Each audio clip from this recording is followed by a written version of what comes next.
નાનકડો 3 વર્ષનો લાડકો દીકરો માંદો પડ્યો. મા બાપની ચિંતા વધી. દવા સારવાર કરી, પણ માંદગી દિવસે ને દિવસે વધતી ગઈ અને છેવટે બાળક બેભાન અવસ્થામાં એટલે કે કોમામાં ચાલ્યો ગયો. મધ્યપ્રદેશમાં રહેતા મા બાપે છેક મુંબઈના મોટા મોટા ડૉક્ટરોને બતાવ્યું. પરિણામ આવ્યું શૂન્ય. દિવસે ને દિવસે પરિસ્થિતિ બગડતી જ ગઈ. બેભાન અવસ્થામાં 20 દિવસ પસાર થઈ ગયા. કોઈ ઉપાય સૂચતો ન હતો. છેવટે શ્રી શંખેશ્વરજી તીર્થમાં જઈ દાદાની સામે બાળકને મૂકી હૃદયપૂર્વક પૂર્ણ શ્રદ્ધાથી પ્રાર્થના કરી, પ્રભુ, તારા શરણે આવ્યા છીએ. તું દીન દયાળ કરુણા નિધાન છે. તારી અચિંત્ય કૃપાથી બધું જ સારું થશે. મનમાં શ્રદ્ધા હતી, શબ્દોમાં આજીજી હતી, વંદનમાં ભક્તિભાવ હતો.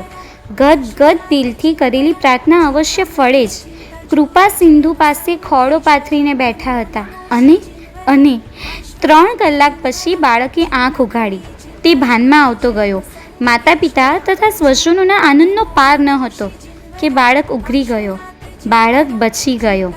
આજે તો એ યુવાન 36 વર્ષનો બની ગયો છે. બાળપણનો આ બનાવ માતા પિતા પાસેથી એણે જાણ્યો છે. ત્યારથી જ વારંવાર શ્રી શંખેશ્વરજીની યાત્રા ભક્તિભાવથી કર્યા કરે છે. આવો છે એ તીર્થપતિ શ્રી શંખેશ્વર પાર્શ્વનાથ પ્રભુનો પ્રભાવ. આપણે સૌ પણ એને શ્રદ્ધાથી વંદીએ, વિધિપૂર્વક યાત્રા કરીએ અને કર્મોમાંથી મુક્ત થઈ શાશ્વત સુખ તરફ પ્રયાણ કરીએ. પ્રણામ.